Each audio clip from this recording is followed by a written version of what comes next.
All right, guys. Well, first, I just want to say, how amazing I think it is, and I'll talk about it a little bit in my presentation. Just, one, what you're doing for the coaching community, and two, how we're making such strides in such a negative situation. But if you're not getting better as a coach in this day and age, you're just not trying because the amount of resources out there is remarkable. So, I don't know if I have all the answers. I don't think I'm a qualified guru by any stretch of the imagination, but I will share with you what I've learned, and hopefully, if you guys have any questions, feel free to jump in. Um, so one of the topics that's kind of been going around in coaching circles this offseason has kind of been, how do I bridge the gap? I've been a position coach for X amount of years. I'm interested in being a coordinator. What do I need to do to take that next step? And so we're going to cover that today. And then I'm going to give you guys some materials if you guys are interested at the end. I've got some watermarks on them, but if you want them, just ask. So a little bit about me real quick. I'm going into my 10th year of coaching high school football in North Carolina. I've coached at the high school with the only number 1 overall NFL draft pick, Mario Williams, Rich Lands, and I've also coached at the high school with the most NFL draft picks, obviously Independence. Havelock might get in there and argue a little bit. I think there's a tie or something like that. But, I'm on my 3rd offensive coordinator job, but if you know anything about what I mean, that means I've been fired twice. So, I do not claim to be a guru by any stretch of the imagination. But that's just a little bit about me. And there's my Twitter handle real quick. I'll put it up there again for you guys at the end. If you need to get in contact with me about this presentation, phone number, whatever, reach out anytime. The beautiful thing about this profession is I think that it's one of the greatest ones in the world. One, just because we get to do what we love and we get to bring the passion and energy and juice every day and impact young men's lives. But two, just because like Richard or Coach Bailey was saying yesterday, that there's no such thing as, original in football. It's all carbon copy. I borrowed from him. I borrowed from him. I mean, you just try to put together the best thing that fits you. And one of the things that we'll talk about in this PowerPoint is just how fit is a very important thing. What you do at Jack Britt High School, you might not be able to get away with at Independence and vice versa. And that's not a knock on either program. It's just, there's different external factors that impact both jobs. So as a coach, knowing your environment, knowing the type of kids you're coaching, knowing the things that's expected of you from your administration are all things that are going to help you succeed. Kind of just downplaying on what I just talked about, I set a school record for points per game. And when I say I mean we, none of this would have been possible without the coaches that I was working for and working with and the players. But when you're a young coordinator and you're coming in, it's kind of like being a young coach. It's just my guys, how many points can I put up and things like that. And obviously that doesn't mean anything because I clearly got fired after that season. So, the whole thing with football is right. You're getting, they hire you to fire you. Right. So, I just want to talk about, starting out with just the difference in a mindset between a position coach and a coordinator. A position coach, 90% of the time, most of the time, it's my guys. And, that's great within the position. You're building that camaraderie. I know I've worked with coaches, especially receiver coaches that have gotten their guys like compression shirts that all matched or things like that. And you're creating that family identity and that family unit. And that's great. But as you shift to a coordinator role, it's everything times 3 or times 4, depending on how many spots are on your side of the ball. When you're doing position groups, you're doing indie plans and installs and drills and position manuals for one group of kids. When you're doing that, from a coordinator standpoint, you're doing it for 3 groups of kids, or at least for me, anyways. Quarterbacks, running backs, receivers, O-line, and then if we mix in some tight ends.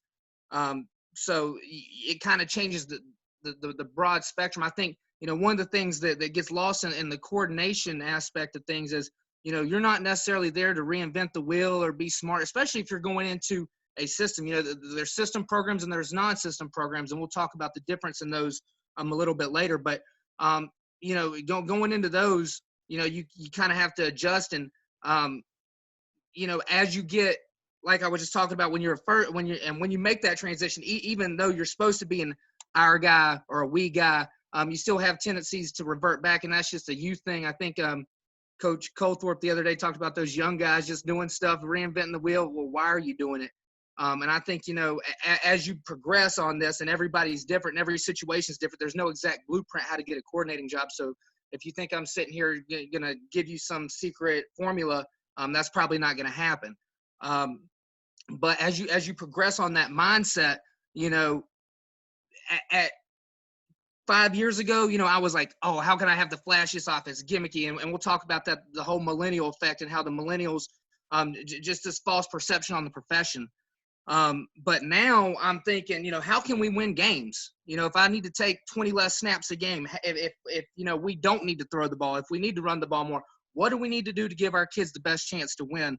And that was, one of the boneheaded things I had to learn the hard way, being a young head coach or being a young coordinator and bouncing around. So the first thing you need to ask yourself, are you growing within the profession? And one of the things that I was kind of talking about earlier, if you're not getting better as a coach in the year 2020, in any sport, there is a major effort issue.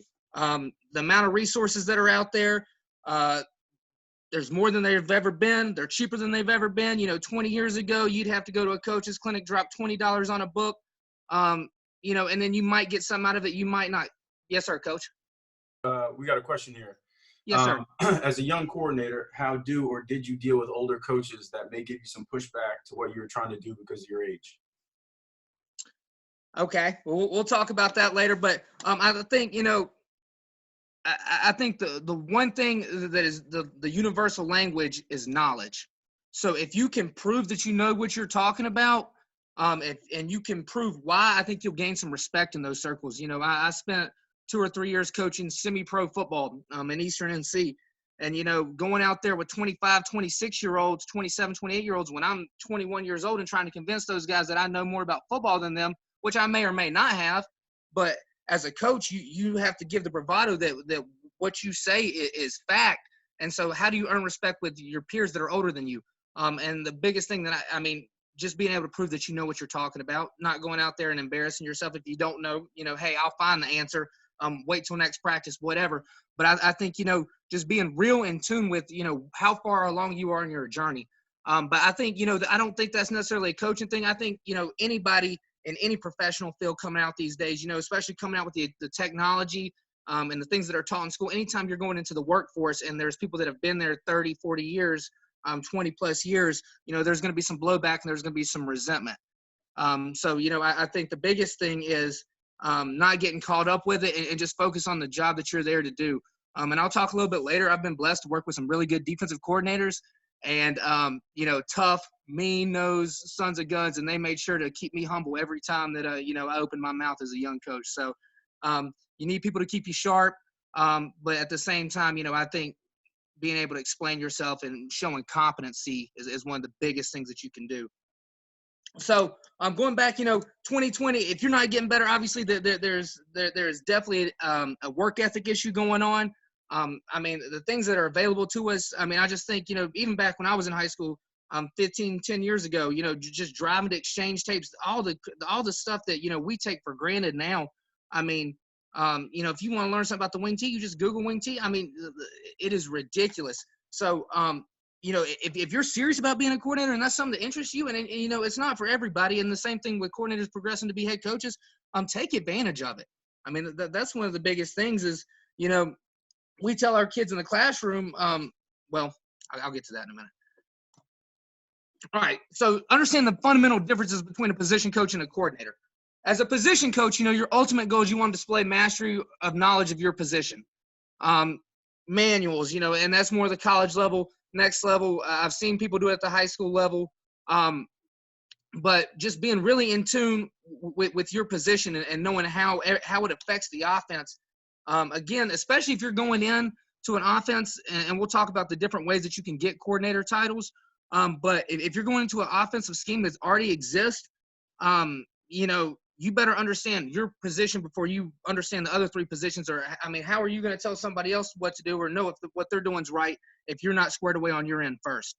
So that's one of the biggest things, And when you notice we go through this whole presentation, it's not about play calls. I don't even think I have play call listed in here once. There's just so much meat and potatoes that you have to do to even get to that point. But, being able, I mean, that's a huge difference, knowing what one guy does versus knowing what four guys do. Five guys, depending on playing with tight end and defensive side, I know you got safeties, corners. Sometimes you got separate coaches, and being able to manage all those personalities, like the question was earlier, how do you, you're getting blowback from older coaches, that maybe feel that you were passed over or they were passed over and you got a shot and they didn't. Just love them up. Just love them up. And competency is everything. So growth mindset versus fixed mindset. That's one of the big things. I want to get better versus I'm good where I am. And a lot of people want to get better, but in order to go up, you got to go up. You got to give up, and whether that's sacrificing time with your friends, freedom to go out on dates on the weekend, the growth mindset. We're continuously learning because the game evolves, right? I mean, the things that are popular now weren't popular 3 years ago. The RPO's taken off, and the game's constantly changing. And I guarantee, whatever you did last season, the defenses you went against, those defensive coordinators are scheming ways to shut you down and take away things that you were good at. And then, and the same thing with the offenses, if you were able to stymie them on some defenses. So the game is fluid. It's always moving. And if you don't do anything to get better, you just kind of get lost in the past. So this is kind of what I came up with when I was thinking about, what is a good coordinator? What does a coordinator bring to the table? And I think the biggest thing is trust, man. If you're getting named a coordinator, you're getting named a coordinator because the head coach trusts you with their job on the line. And that's pretty much it. And, there's several ways you can go about earning trust. And we'll talk about that. But at the end of the day, it's all about trust. And, the more years you work together and with your head coach and the more years you work as a staff, you kind of understand where everybody stands. But that's the biggest thing. If somebody was to ask me, how do you get a coordinator job? I would say trust. And if I could sum it up in one word, is definitely trust. But it's a performance-driven job. Obviously, you got to be tough. We'll talk about the one as Urban Meyer relates to it. Being able to compete in a room full of coaches. We sit here and we talk to our players every day about being dogs. I need you to be a dog in the weight room. I need you to be a dog on the field. But, are we being dogs as coaches when we're getting in that meeting room as far as game planning, breaking down film, attacking the spreadsheet for grades? It's a daily grind and a daily competition. And, the more coaches you can get on staff that had that mentality, the potential is endless. You get 4 or 5 guys like that, just trying to drag people's name through the mud just because I'm going to prove that I'm a better coach than you. Healthy competition, it drives everything through the roof. It's just like, if you got a 2 and a 3 that's pushing your starting quarterback, everybody's going to be better. Competition, breeds champions, in my opinion. So, but one of the biggest things is trust. And we'll talk about how you can develop that. Are you the one? So this is derived from Urban Meyer. Obviously, it's a little poem. It says, out of every 100 men, 10 shouldn't even be there. 80 are just targets and none of the real fighters, but we are lucky to have them for they make the battle. But one is a warrior and he will bring the others back. And so what that means to me as a coach is, and it's not even about titles or flow chart or anything like that. Is how do you impact your team? How do you impact your staff of coaches that you're on? Are you the guy that's always coming in, bringing your problems to the group? Bad body language, or are you always the guy walking in the office pepped up with a smile on your face, like, hey, coach, what are we going to do today at practice? Like, how are we going to make it exciting today? How do you impact those around you? Because, like we tell our players, look at the Ray Lewis's of the world, the LeBron James. The great ones make everyone around them better. And you don't have to have a title or a coordinator or head coach or any of that to achieve any of that. If you come in the mood somber, and there's a time and a place for everything. I'm not saying come in after the game after you just got your eyes beat shut and be rah and trying to be jovial. But are you the one that can rally the troops when all hope feels lost? When that game is down to 1 minute on the sidelines, can you keep your composure? Are you going to be able to keep the kids under control? And that's just one of the big things. A year or two ago, we ultimately got disqualified from the playoffs because we had 3 or more kids step off our sideline, not get in a fight, but just step off our sideline. And one of the things that you can see in the video is, we had a few coaches sitting there trying to hold everybody back. And some other coaches that were just, not aware that situation was going down. But, are you one that your colleagues are looking to in times of turmoil or when things are getting bad? And that's just, how you impact the group.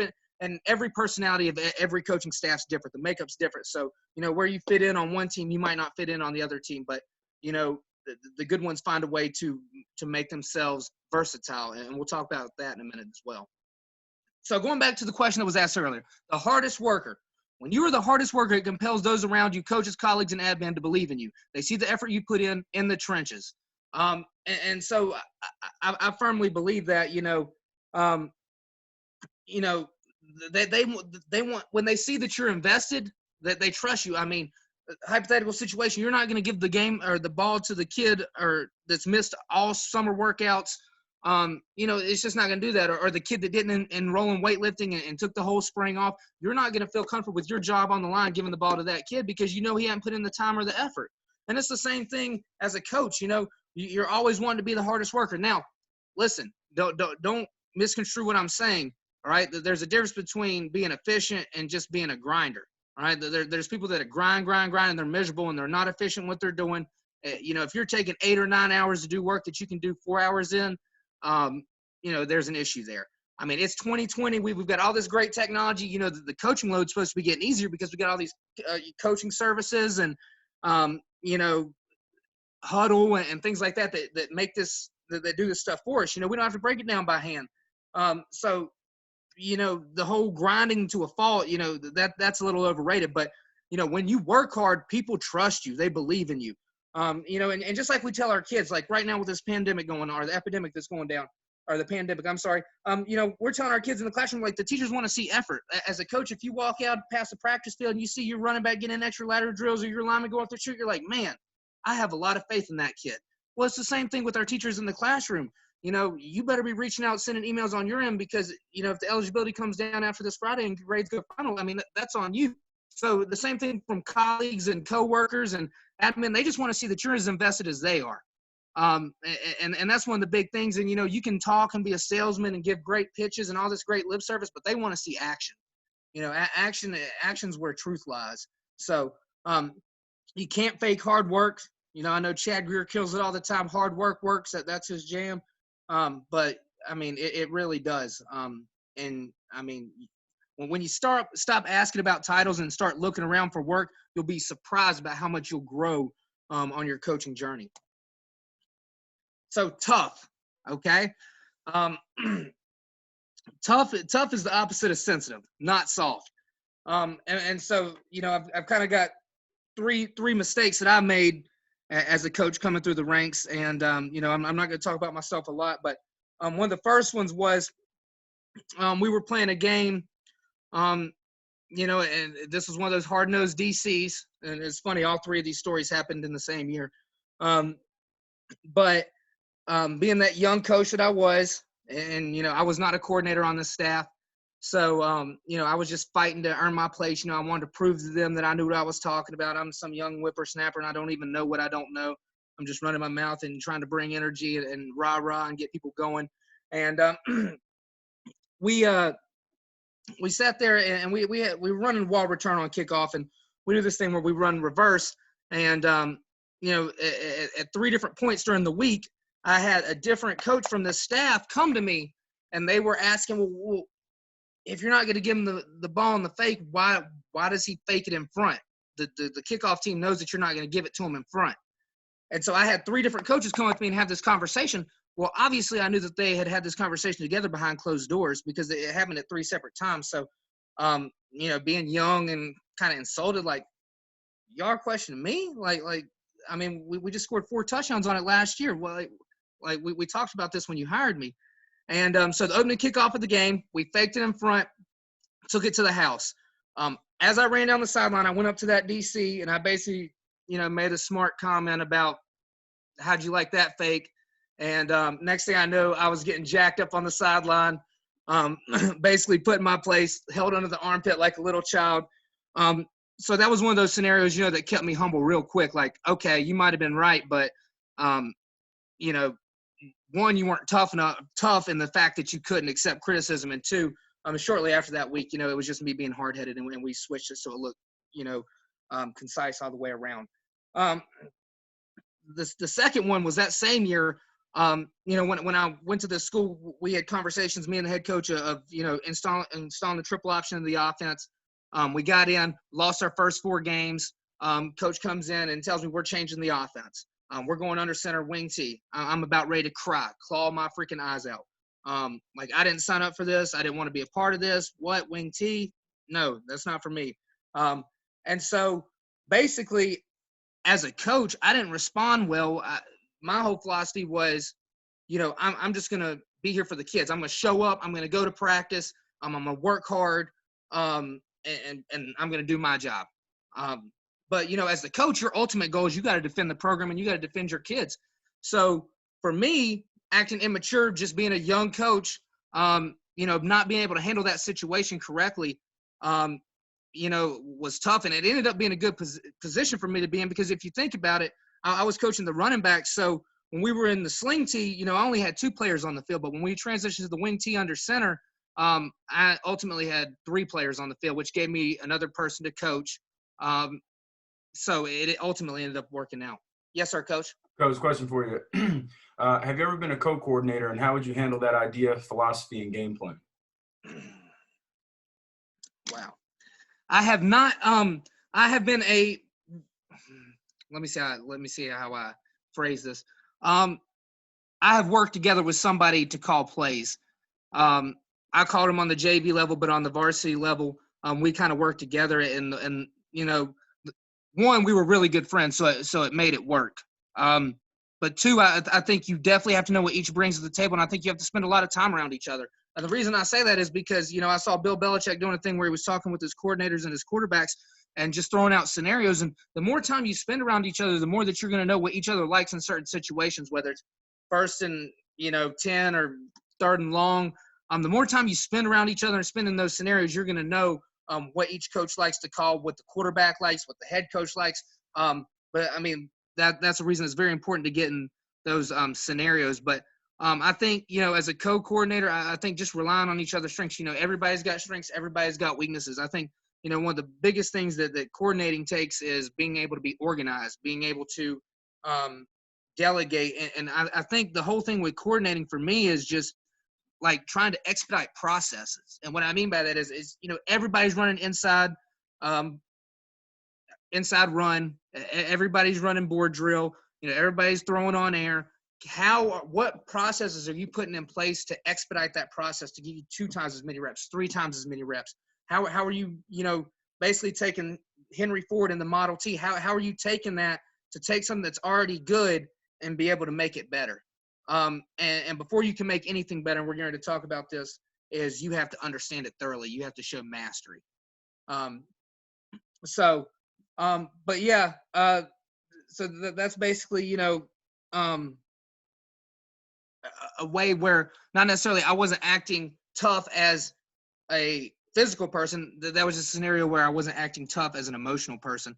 And being an assistant coach, guess what? You're in chain of command. I mean, you're going to have no sometimes. My first year at Richlands, I remember, and this kind of just lets you know where my head was at. I read this book called The 46 Defense, and I was like all gung-ho on the 46, and somebody called it the 4-6. I was like, you're wrong. It's the 46. And I did this whole presentation. I stayed up for like 2 nights straight, college riddling, just getting after it, putting together presentations. And so I go into my head coach and I'm like, Coach, look at this defense. It's the greatest thing ever invented. It's the 46. I went in and I liked, every player on our roster to either Richard Den or Ron Rivera. I had who our equal was. And we watched this slide, and then he looked at me and he's like, first off, I just want to say, it's really impressive that you did this. You did a good job. Second, we don't have anybody like the 85 Bears on our defense, so no, we're not running it. All right, we're going to move on. And so I was like, okay, touche. So, being tough is just, not getting in your feelings, not holding a grudge. It's all about getting better at the end of the day. I know sometimes we get in our feelings when we don't hear what we want to hear. But just know it's ultimately for the good of growth. And side note, that whole wing T story turned out great because I got to go do inside run every day with one of the best wing T coaches in Eastern NC. And it provided more. I learned more about the run game in that 1 year from him. And we ended up going to the third round of the playoffs. So everything works out, even if you can't see it. Just don't pound, keep trucking. Competitive greatness. John Wooden talks about this in his triangle, what competitive greatness is. And competitive greatness simply is defined as doing your best when your best is required. As a coordinator, that might be calling plays. As a position coach, it might not be. It might be getting the right guy in the game in an effective substitution. It might be making the correct change on the sideline during a timeout via iPad. Or, there's a myriad of things that fall within your jurisdiction that talk about competitive greatness. When the game's online, are you acting crazy, or are you all shook up? Do you are you not have that calm vibe to you, or are you giving that wholesome presentation that everything's gonna be okay? Not too high, not too low. You want to stay right there, even kill the road. You don't want to be the one running around with like the chicken with their head cut off. So and it might not be in a game. We might be sitting there getting ready to go out. Somebody might have forgot the ball bag. Who's the coach closest? Who can get the job done? Who can get done what we need right now? Again, it's not all about play calling. It's about doing what's best for the team and giving your guys the best chance they have to succeed. So being able to give your best when your best is required, and the only way that you can do that is obviously being able to be in those situations, be in the fire, be able to rep it. And I'll talk about some things that some staffs do to kind of get their coaches ready that I think is really cool, by the way. All right, all in. You must give up in order to go up. To get closer to your dream, you got to give up things. You got to sacrifice in the eventual effort that everything's going to be fine in the end, or you're going to get what you want or attain what you want out of it. So you can't be sitting here mad at the kids. You wouldn't let your kid, go to the beach or go hang out with his girlfriend and miss summer workouts or anything like that. So as a coordinator, position coach, is probably not acceptable. Now I know there's some underlying circumstances and, every staff's different in the level of commitment.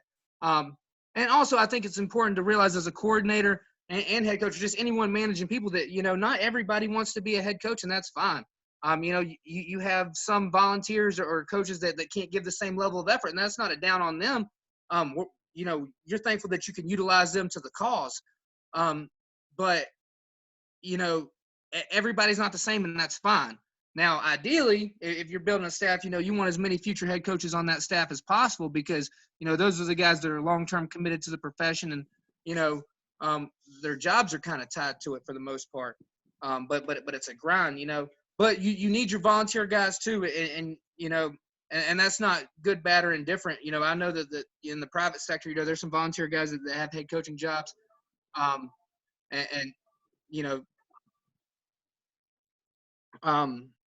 it is what it is. But if you're really about this life, you got to give up to go up. So and there's not really much about that. It's just the expectations that come with the job. So, one of the big things is how do I make the jump? How do I make the jump? So what? How do I get there? I check all those boxes. How do I make the jump? All right. Well, we talked about it earlier. Trust. All right. So there's two ways, and this kind of holds true as far as head coaching jobs as well. So you can either basically earn trust being relationship driven, or you can earn trust being results driven. All right. So results driven would be like your track record, doing a great job coordinating for a team.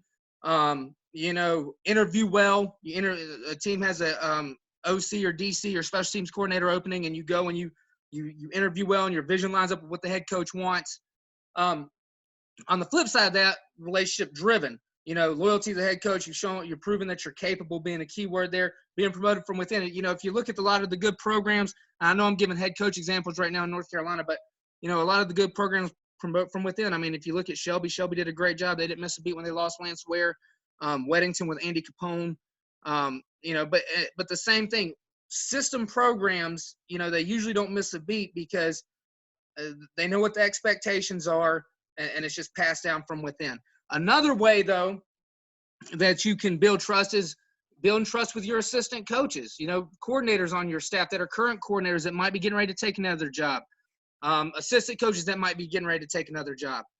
So AFCA this summer, and I know I'm getting a little bit ahead of myself, but, you're going to get hired by your peers. When they're going to be the reason you get hired, whether it's your peers working together with you to win games, set records, get kids in college, or different track, the people that you went to school with are now transitioning into administrator jobs.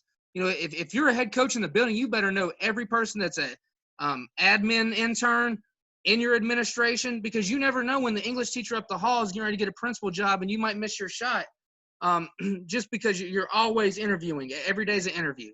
And that never goes down. Dress the part, be able to sit there and carry yourself like a professional in the building, outside the building, at games, at all times, because you never know when you're going to get your shot. But those are pretty much the two. And there could be an outside way, but those are pretty much two. You either get promoted from within, you lead with a member of your staff, or you sit there and it's results driven. You have a really great season. So, Coach, question for you quick. Yes, sir. What was the biggest hurdle or adjustment that you had to overcome when transitioning from position coach to a coordinator? I think the hardest thing for me was seeing the all 22 picture, how all 22 parts fit together. And it's almost like you don't see 22 people at once, especially in practice. You just kind of learn the blocking schemes, and if that backside defensive end makes the tackle, who missed their blocker, who's supposed to be accounting for him pre-snap. And obviously things can change, but I think being able to see that 22 picture is huge, because I think some people can see it, some people can't, some people get tunnel vision, but it takes a long time. I started out up in the box, and I wanted to watch the ball every play. Well, you can't give your coach or your coordinators, anybody, good feedback watching the ball every play, but it's human nature. You have to physically train yourself not to watch the ball. My first coordinator job, listen, all this stuff comes in different, that there's levels to this thing. All right. My first coordinator job, I was like 22, and I called 0 plays, and I had no clue what I didn't even know. Like, was I ready to be a coordinator? And absolutely not. And obviously after that year, I was fired, but being able to, jump in the fire and basically what I was doing was I was basically being a GA. And I'll show you some of the resources that I've got to kind of help you guys with that. But, I was drawing up diagrams. I was drawing up plays. I was drawing up the playbook. I was, charting kickoffs, all with the help of my head coach. It's almost like an apprenticeship almost. And he was just teaching me everything that he knew. It was very meticulous, because one of my weaknesses is I'm not a very organized person. Like, if you could see my handwriting, like, my handwriting is not good. And the guy that I was working for is extremely organized. So we just kind of counterbalanced ourselves that way. And, but it did get frustrating at times because, yeah, cool, I have this coordinator title, but what are you coordinating? You're not coordinating anything. You're just, you're grinding is what you're doing. But it set me up to kind of launch later in life. And so, being around this game and talking to some of the old school coaches, I put the top 4 in underline because they may or may not apply. You get schools that, have turf fields. You don't have to pull strings. You don't have to paint the field. You don't have to mow the field because you got turf. If you got people that wash your team laundry, you don't have to do that either. But this is the type of physical experience that you can get that's invaluable. I think one of the things that comes up with the millennial generation and things like that is people just want to get to the top quick. I think we've seen the end of coaches putting 25, 30 years into to one location. If they do, it's a very special place, which means they want to be there. But I don't think, I think that the loyalty thing has kind of changed within the past 10 to 15 years. And so, being able to get these physical experiences, I know a lot talking to older coaches. One of the things is with the younger coaches, they feel they're too good to do things. For example, clean up, like if you're breaking down an end zone camera, for example, or, washing pads or dipping pads, or just little menial tasks that are essential to being able to run a program that, people think that's beneath them. And, if you're trying to network your way through this thing, like, you cannot have that mentality at all, because every day is an opportunity. And as you see, you're also getting experiences, putting you closer to head coaching experience as well. Being able to manage large groups of people. I think that was kind of the question earlier about, how do you manage coaches that are older than you, that might feel slighted or whatever. How do you earn their respect? It's definitely challenging, because, not everybody's just going to be all, warm and fuzzies. So you got to be able to recruit people on your team and, win people over and try to get them on the bus, as John Gordon says. Being able to tag a film session, knowing what you're looking at. I know a lot of the knock on the millennial coaches coming out these days are, oh, they're tech guys. They're not real coaches. They're this, that, and the other. Well, those tech guys are getting ready to be dominating, because with the current situation that we're in, the programs that are going to be able to find a way to survive and advance or adjust on the fly are going to be light years ahead of the other programs that can't. And what I mean by that is, are you utilizing Zoom? Are you utilizing Huddle? Are you finding ways to get in touch with your kids? Are you checking eligibility? If you're stuck in the 19th century, you're going to have a real hard time connecting with your kids. And I just think that the teams and programs that can adjust to that are going to be doing a lot better than the ones that can't, because we're all on this kind of level playing field as is. But tagging film kind of gives you that GA, work that you need to, because we're going to talk about self-scouting here in a minute. And, you need to be able to input a stat or spreadsheet and be able to work with a spreadsheet and work with Huddle to be able, or know somebody that does. That's always an answer. You can find somebody that's sufficient, one of your weaknesses. Lead a film session. And so, and this isn't like me telling you that this is what you need to do, but this is what you guys need experience in. So, for example, I think Coach Metzger down at Pinecrest, he does a really great job with this. And the off season, basically, he does coach-led film sessions in garages at the school at various places. And what he does is each coach, they give a presentation on their topic, whether it's their position or if he gives them a specific topic, and they present to the group. So now, as an assistant coach, you're getting comfortable speaking in front of people. You're getting comfortable, knowing your material, because in order to teaching is the second level. First you have to learn, and then you have to be able to teach. So if you can teach and communicate, it's going to make you better as a coach, and it's just invaluable opportunities to get better. If your first time leading a film session or addressing a group of kids is when you're getting a coordinator job or a head coach job, you're going to be severely behind the eight ball. And, there's different ways to do it. When Coach Fitz does it as well, doing film session, I Wednesday night, I have all our offensive guys over, and we make dinner, and when we have a good time and we hang out. But it's just an opportunity for me to get experience, leading a film session, getting confident, making sure they understand. I don't know if they're going home and watching their Huddle highlights for 2 hours or if they're watching the opponent. So it's just, a quick way that's initiative on your part that can get you opportunities. Like, listen, nobody's just going to hit you guys up and ask you one day, do you want to be a coordinator? Like, you're going to have to knock down the doors and prove to people that you're ready. And there's little things that you can do that show initiative, because why? At the end of the day, when the head coach sees you doing all this that's on this list right here, what are you building? You're building trust. That's why trust was the big word on how do I get to a coordinator? You have to build trust, and in all facets. And then again, getting multiple coaches on the same page. And I talked about earlier, the makeup of each staff is different, meaning roles vary as strengths and weaknesses change. As a coordinator, it's important that you understand that. The more that you do, the more valuable you are to the program. Also, learning these invaluable skills will put you one step closer to becoming a head coach. So, millennial coaches, all right? So this is not a knock on millennial coaches. I think I fall in the age range of millennial coaches. But what it is it's giving them an unrealistic depiction of what the industry is. There's so many ways, you call plays on Madden. There's these hot, trendy coordinators / coaches that are having success, whether they're making it to the Super Bowl or putting up all these stylish points. And, it's creating this facade that, it's just easy. Which, it's just easy to get to a coordinator position, or it's just easy to ascend to the top. It's trendy, get rich quick schemes, and there's no shortcut. Put in the time, Nothing worthwhile was ever given away. You know, being a defensive coordinator under an offensive head coach is a lot different than being an offensive coordinator under an offensive head coach.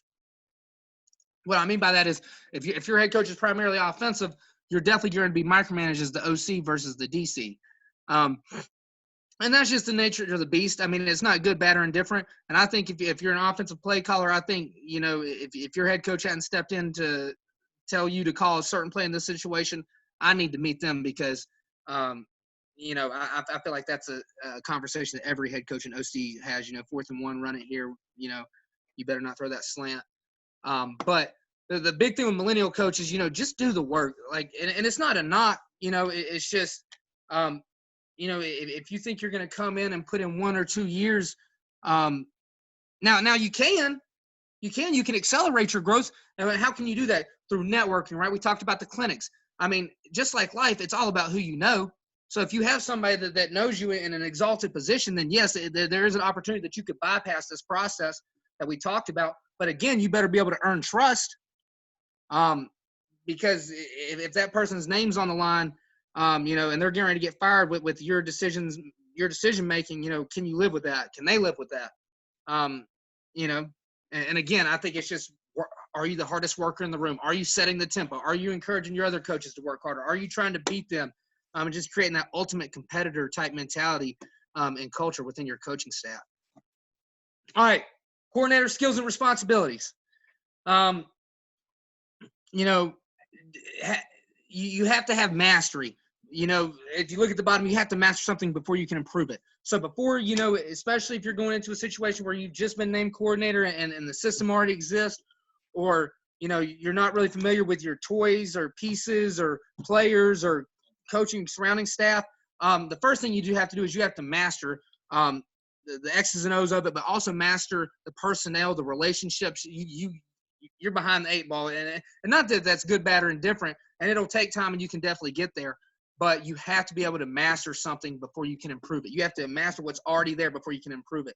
I think it's really easy, you know, when they always say when coaches come in and you just replace one coach, it's really easy for that one coach to learn the terminology of the team than it is to reteach 120 teenagers new terminology to match up with that one coach.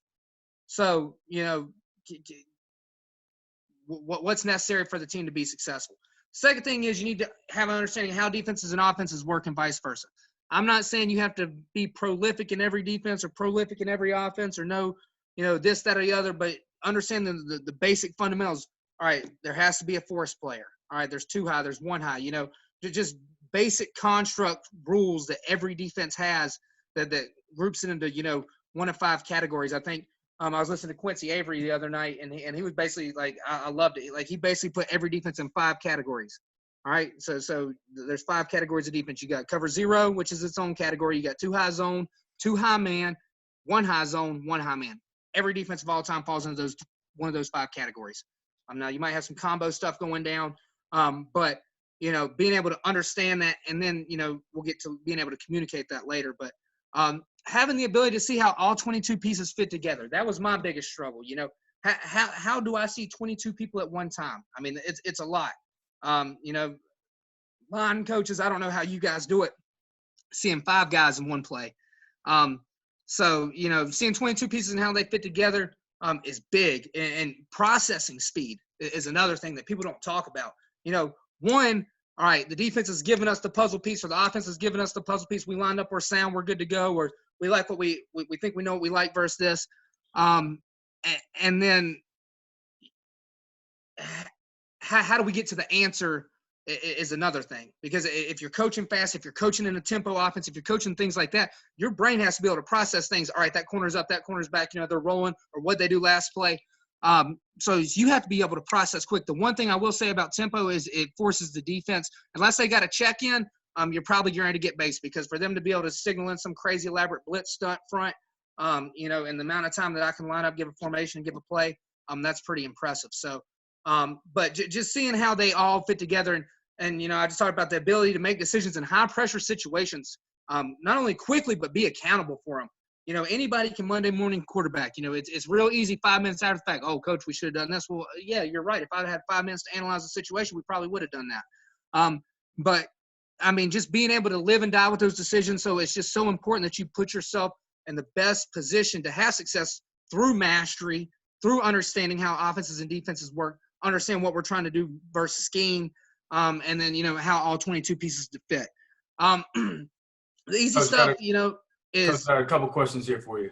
yes, sir. Go ahead, coach. When do you know if it's the right time to leave your job to become a coordinator? That's tricky. That's tricky because it's all about fit. And so what I'll say to that is, sometimes you do have to bet on yourself and go out and put yourself on a limit. If we're ultimate competitors, right? So, having that athletic streak in us, we're always going to bet on ourselves. But the grass isn't always greener on the other side. And it's kind of, they talk about, put that same formula with head coaches. Getting a head coaching job, is it worth it to go to a program that's 2-9 if you don't have faith in the administration, if you don't have faith in the things that you're going to get to succeed, to be able to go 2-9 3 years in a row and then not be able to get another head coaching job? It's kind of the same thing falls with coordinating. You can go if you're gung ho about the title and you're gung ho about being a coordinator. You could probably get a coordinator job. It just might not be where you want it to be. And just doing the mathematics, usually there's 2 to 3 coordinators on every staff if you're not counting co-coordinators. And obviously you have way more coaches than that. So the rule of thumb is, there's always going to be less coordinators than position coaches. But I think it's all about fit, man. I think you also have to look at leadership. If your coach, one of the biggest things is there people on staff that have been where you're trying to go? Are there coordinators on staff that you can learn from, that you can develop from? Can you develop from your head coach? We talk about it all the time. Kids sit there, every high school kid in North Carolina, Texas, wherever, everybody's lifting 3 hours, everybody's practicing. All right, Texas, you guys might be lifting 5 hours, but everybody's lifting and practicing. So what are you doing in that off time to separate yourself? Well, the same thing's true as coaches. Everybody's coaching practice for 3 hours. When you're coaching, all you're doing is you're reciting something. You're not learning anything new. There's no dialogue. There's no expansion in conversation. So when you come back to the office, are you reflecting on practice? Are you getting up with your coordinators? Or you're like, hey, coach, what do you think about this? Or how would you stop this? Or, relying on the resources around you, especially, if you've got older coaches on staff. Some good staffs have multiple guys that have been coordinators before. And just being able to lean on those resources, how bad do you want it? I guess that's the only way to synopsis it.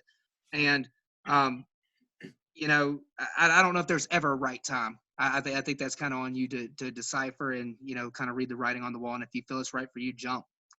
But I know that nothing great ever happened if you didn't get nervous first. So if you're nervous about it, go ahead and do it. And here's one more, Coach.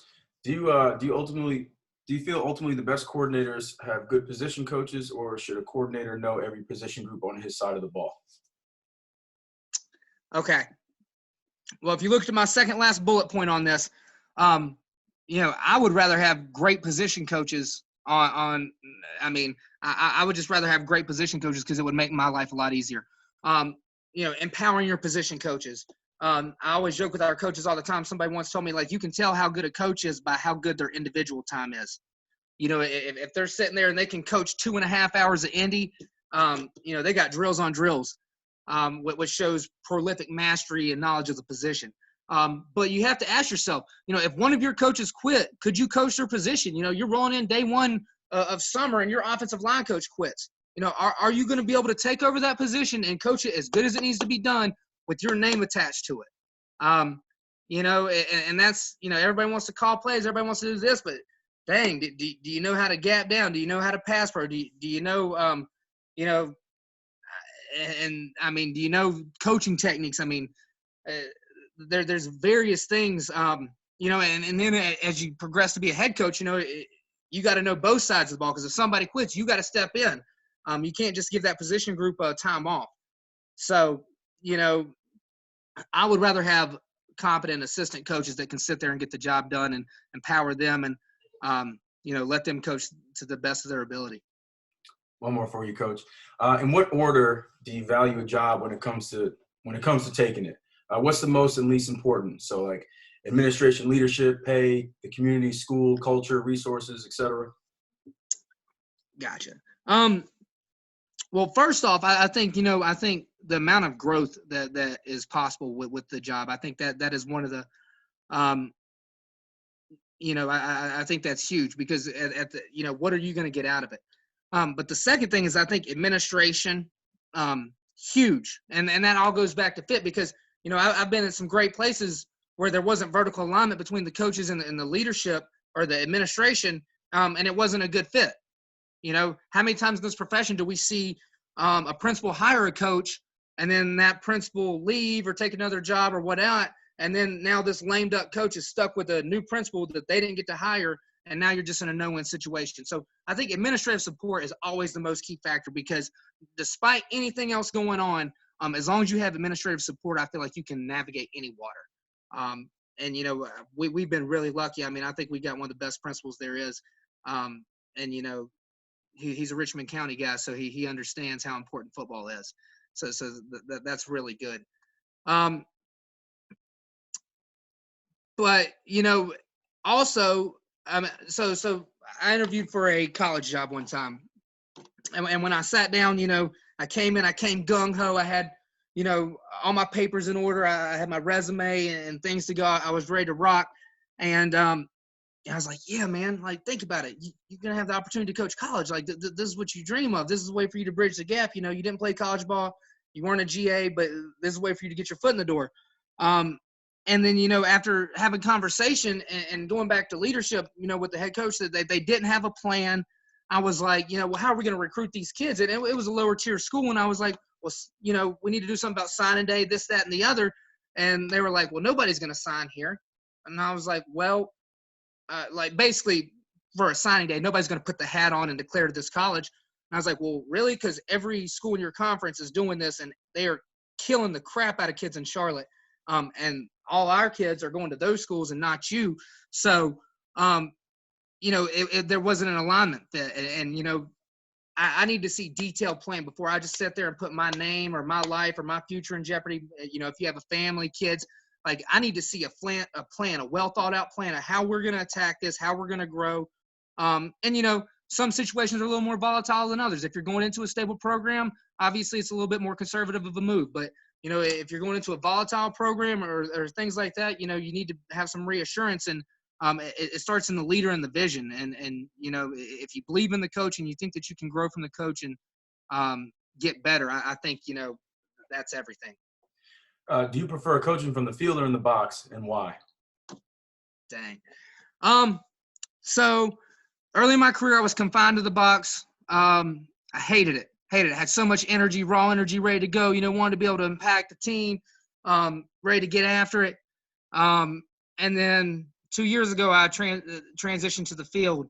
The thing I think I'm not going to say that about play calling, but I think my play calling is better from the box just because I can see the whole field. I don't think I have tendencies as much to the boundary or to the sideline or to the field. But I do think, being calm, cool, and collected is very important when calling plays. We talk about quarterbacks all the time. Your quarterback can't be a rah-rah guy. Your linebackers, your receivers, all the running backs, all those guys can be rah-rah guys. Quarterback cannot be a rah-rah guy. He has to sit there and live in that even keel, not too high, not too low realm. And I think the same is true as a play caller. If you get too excited or you let your emotions get the best of you and you don't start thinking clearly, you need to be cool, calm, calculated in your decisions and 2 steps ahead, when you're calling setup plays and plays to setup plays, and just kind of constantly be thinking and processing, quickly. But, as you can see, all this stuff is pretty relative. I mean, call sheets, grade sheets, all that stuff, it just goes with the territory. But I think what a lot of people miss is, you don't understand how much that you have to put in as far as stats, huddle input, being able to self-scout, and then also being able to teach the game. I think being able to teach the game is huge. But, again, if you have assistants, our assistants are wonderful. My O-line coach is 2 doors down from me. I tell them what we want for practice, and, we have a little feedback. Our receivers coach is a volunteer coach off campus. I send him a text. And that's the biggest thing, is to make sure that what we're installing, especially installing packages, that we're all on the same page. I don't want my O-line coach installing sprint outs if, we're doing run game over here in the backfield. Like, it's just making sure everybody's on the same page of what the expectations are, and just communicating. I think as a leader, you have to over-communicate, because when you don't communicate enough, or even if you just leave silence, people kind of fill in the gaps with information of what they think or what they suppose is going to happen, and that's where things get lost and the miscommunication happens. So going back to my all 22, all right? So having the ability to how all 22 pieces fit together, all right? So I struggle with this. Somebody asked me, what was one of my biggest weaknesses was learning how all 22 pieces fit together, all right? So this is one of our playbooks. If you notice, all these plays are drawn with pencil. It's old school, but you got every defense up there. You got your 5-2, which is essentially your 3-4. You got your 5-2 with your bear, which is your 0 and 2 3s. You got your 5-3, which is essentially your 3-3 stack, or I'm sorry, your 3-5, which is your 3-3 stack. Nobody's running 5-3 anymore. And you got your 4-3, your 2 even fronts, and 4-4. What's up, Coach? A couple questions here. Okay. Do you guys have a passing game or run game coordinator? How do you operate together? We do not have a passing game and run game coordinator. Just because, so our scenario is a little different. So what's happened in the past is, me being the coordinator, we found ways to split practice. So when we throw on air, I go with the quarterbacks and the receivers, and we're just working on completion percentage, running our route trees, all that stuff. When I go with the line, we're working pass pro, inside run. That way I'm kind of being able to manage both. But our head coach, who doesn't coach a position, he just kind of freelances. If I need him for a certain day to help a board option or things like that, he will help me on that as long as I communicate that to him ahead of practice. But going back to trust, this last year was actually our first year that our head coach switched over to defense. So, again, the past couple my whole career being offensive coordinator, I've worked under an offensive head coach, which is a lot different than, working with a head coach who's running your defense. But I think that just it goes back to trust, man. If you can evolve that trust and they trust you to run, I mean, he's won 2 state championships as an OC. So for him to turn that over, I know that's his baby. That's just kind of where we are. But do you have another question, Coach? Yes, sir. What was your first big conflict as a new offensive coordinator, and how did you handle it? I mean, I just think there's certain rules within, the coaching profession, kind of like, if you're a position coach, don't coach other people's positions. If you're a coordinator, one, you're not the head coach, so you can't just bark something into existence. But 2, just having a disagreement. I think, one of the biggest things, and it was kind of in that co-coordinator scenario where we actually won a JV conference championship. My head coach did not come to any JV games that year. And so what that did, it left a lot of leeway and open interpretation between the assistants. And I knew that we had some people coming to watch the game, some future players, and, I wanted to make sure that I displayed in our offense, the ability to go 5 wide and do some certain things. And, one of our coaches basically just came up to me, and he was the head JV coach. I'm calling the plays, but he's the head JV coach and our O-line coach, and basically tells me that, let's not lose a game trying to impress a kid. And he was right. He was every bit right, keeping me level-headed. But I think, one of the big things is it's just all about respect, and, if you can get in the back room and you can drink some beers and hang out, and you just have genuine respect and appreciation for the guy that you're working with, I think that's huge. Now, I will say one thing, though. If you're co-coordinating or whatnot, it's so imperative, just like parenting kids, that, if we're out there and, I say something in drill and we're co-coaching this position, if I say the sky's purple, you got to say the sky's purple. Now, we can go back in the coach's office after practice and we can talk about how the sky's red or blue or anything else, but in front of the kids, providing that united front, that's huge. Now, at the same time, don't be the coach that doesn't put in any time and shows up like the kid without his freaking homework and then just starts blurting out answers in class. So, I'm not going to slow down what we do to accommodate somebody that's not doing their part. Kind of going back, so this is what I had, and so that's what I did every day, man. I just went through our playbook. This is the blank template. I just sit there and I draw it up to the right, I draw it up to the left. I pull key, pitch key. Just doing this kind of, and the more that you draw it, you'll see how the patterns within the schemes take place, and it's really basic because it's just the same repetitive motions happening over and over and over again.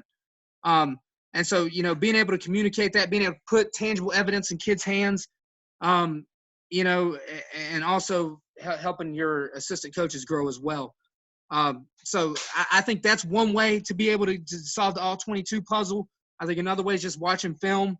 And it's just you're going to constantly get better at it. The thing is, there's so much growth between your first year and second year coaching, and the same is true as coordinating. Like, there's so much growth between year 1 and year 2, and there's even more growth between year 2 and year 3, and it's just exponential. So, that's the biggest thing. Yes, sir, Coach. Can you go back one slide really quick? Yes, sir. So, and if you guys want to hit me up after this, I can get you the blank ones. The only issue is you might have to find a way to give it a vector file, just because I mean it's going to come in like a screen printed copy. But being able to draw every formation. I mean, you look on our even fronts over here. We got our 3s to the right and our 2 eyes to the left, our shades to the left. So you can kind of get whatever you want, being able to pull pitch and just understanding schemes and how to account for fronts.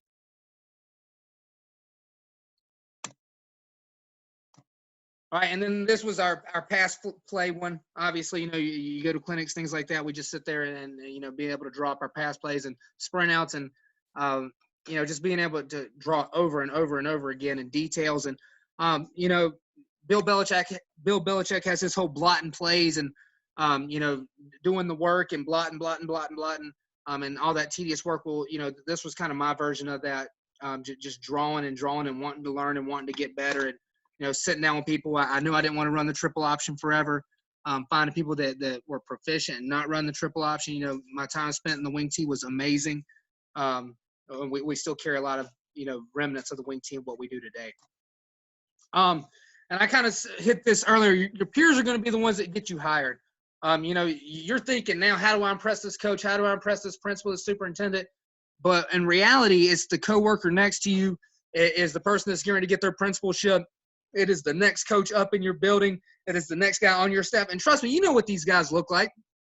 Who are the coaches that have it all together? Who are the coaches that are organized, that are on time? Who are the coaches that have their drills together? Who are the coaches, it's not just a Friday night, show up, flex, stick the chest out. Who are the coaches that are living, breathing, talking? Like, you can tell by looking at somebody whether they got it going on or not. And those are the people that you need to connect to and network with.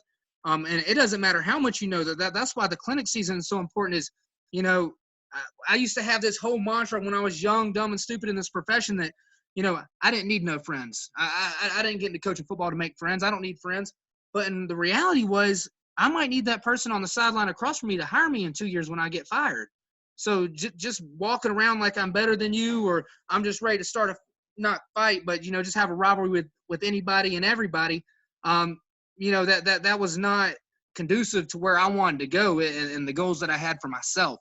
So I think it's really important to look at the big picture and look at, who is going to be able to impact me on my journey and where I want to go. And one of the last things, before we get to our supplements is just the ego. I think ego's hindered a lot more coaches than it's helped. And the thing about ego is it can come at any point in time. You can have success for a few years and then you get big-headed. Again, we talked about the game being fluid and ever evolving. And I think that's why it's just important to surround yourself with good people that'll give it to you straight. You don't want a bunch of yes men around you telling you that you're great and things like that. You want people that are going to challenge you, and push you to get better.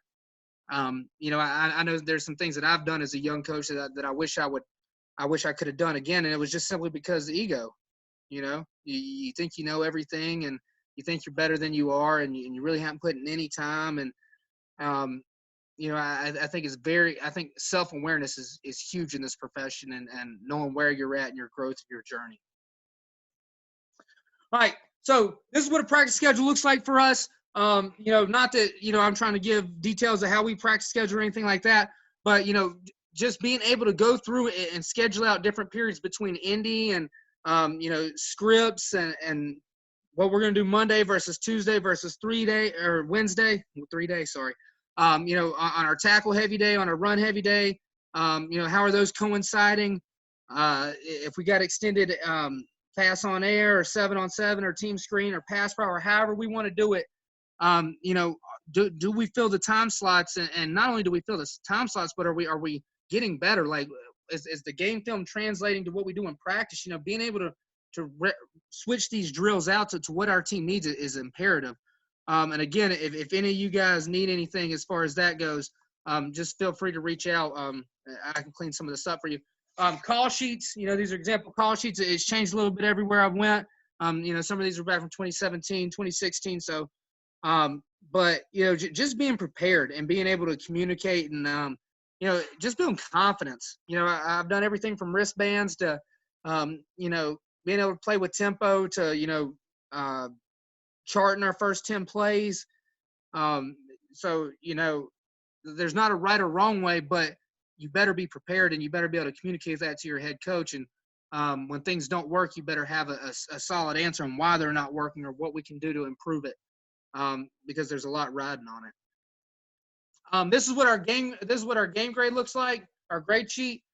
This is what a blank one looks like. Not that it's anything groundbreaking again, but when you're giving game grades for multiple people, dang, I don't envy those O-line coaches, because I know giving game grades for like 60 cats has got to be brutal.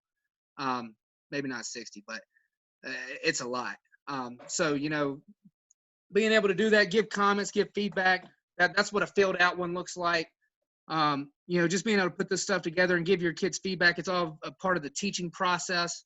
Again, notice nothing I've said today has talked about calling plays or anything like that. It's all about how can we get better? How can we teach to our kids? How can we, push the envelope and manipulate the curve and kind of get better?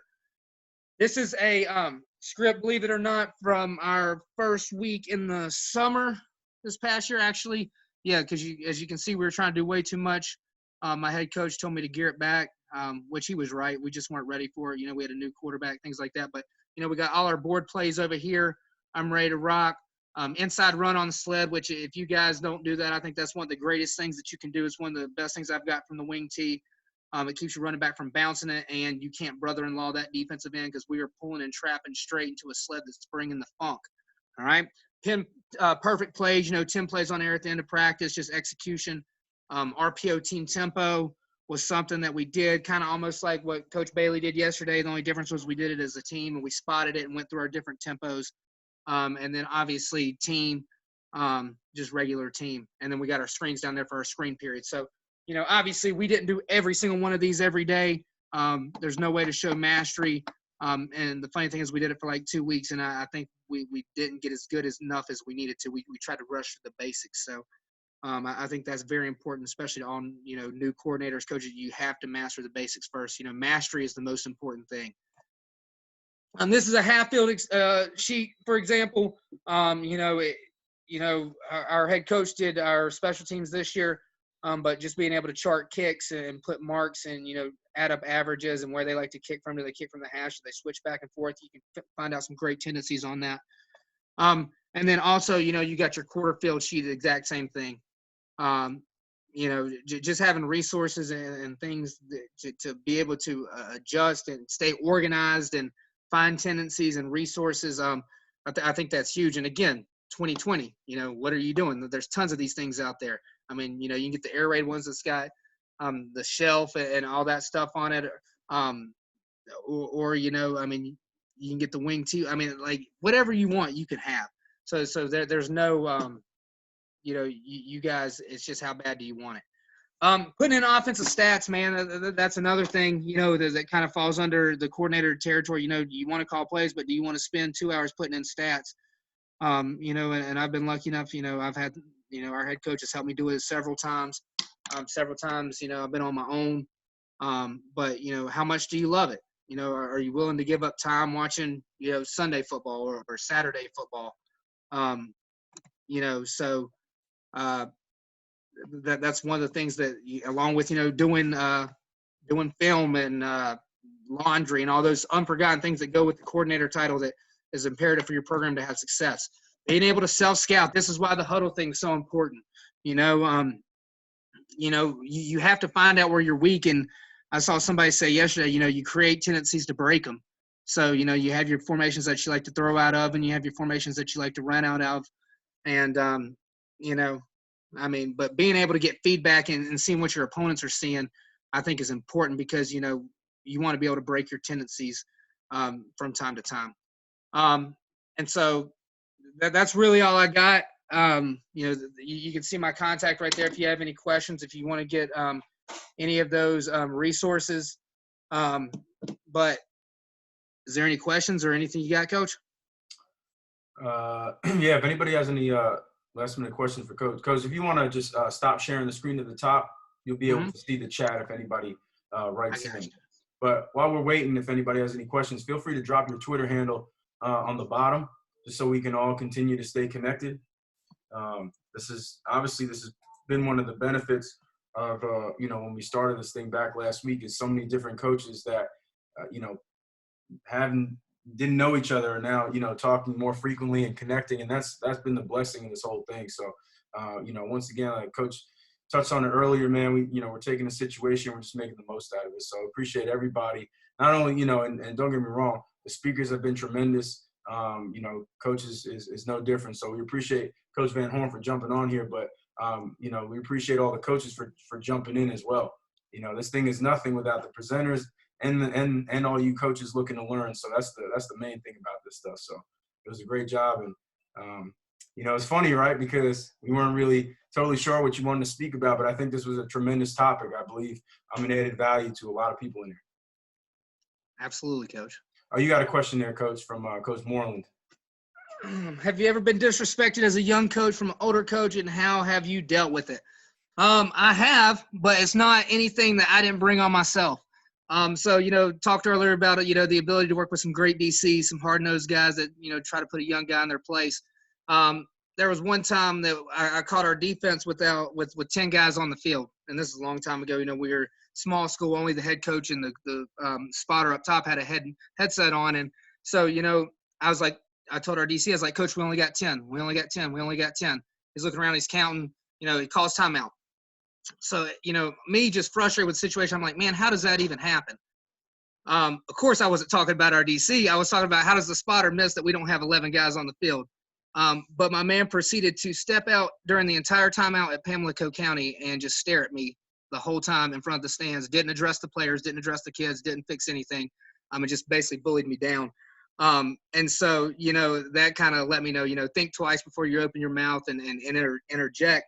But, I think when you come from a place of respect, you got to be able to coach in that environment. And, I would coach for a guy, that would cuss you up one side and down the other. But, after that, it was all love. And it's not personal. We're all here to get better, right? So if you can function in that environment, I think you're going to be okay. I mean, how can we as coaches tell our players, to have thick skin and take, grow and let us chew them out and make them better, but we can't do the same things as coaches. How are we above reproach? So I think, being able to humble yourself is big, and, just lean on the great people around you. I mean, if you're fortunate enough to be in a situation where you've got great coaches around you, I think that's tremendous in growth. Oh, great. Do you call plays based on your personnel? Does your system say the same and the kids have to learn it? So funny you ask this question. So I've always been a guy that loves to throw. When we first came in, we were RPO, whatever. But, one high man's the answer to all the RPOs. Safety start robbing. They start rocking down. They'll fill that backer, and the safety will try to jump it. And if you don't got outside guys, you got no shot. And so that's kind of what we've always tried to be. Well, up until this year, I've had 6'5" and 6'4" quarterbacks, which is crazy ever since I've been in Charlotte. Like, I've never had quarterbacks this tall. And so being able to throw over the middle was a little bit easier for us. Well, this year, we had a quarterback that tore his ACL on the third offensive play of the game against Butler. And, we winged it for that, but we basically went to the single wing. I mean, we've got one of the best running backs in the city, I feel like. And, we went foot to foot, and, we were one of the only two teams that was leading Myers Park at the end of the first half. I think Richmond was the other. So, yes, we will change. Our job is to put our kids in the best situation to succeed, right?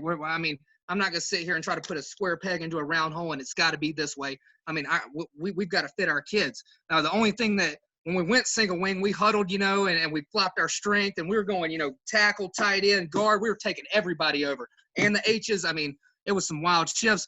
But what I didn't take into account was my defensive players playing both ways. So both my tight ends were defensive players. All my H-backs were linebackers. So after the first quarter and whatnot, that great game plan just got gassed as soon as, they were able to tempo us and we couldn't play keep away. But legitimately, the last 3 games, we went straight single wing, Notre Dame box, snapped it to our running back, and just got downhill. And one of the best things that's ever done for us is it got us physical in our run game. Spread, pass set and all that good stuff. Spread soft, you can make all your assumptions that you want. But getting downhill and just, giving your players the best chance to succeed. Because as coaches, we've always got next year. I might not be here, I might not be there, but I'm going to be coaching somewhere. But as the players, they don't have that luxury. So I think it's very important for us to give them everything that we've got and put them in the best chance to succeed. And, whatever we can do to ensure their success is kind of what's paramount. So. A solid point. Anybody else have any questions? We'll give it a few minutes. I'll leave this up anyway for a few minutes in case anybody wants to jump on and grab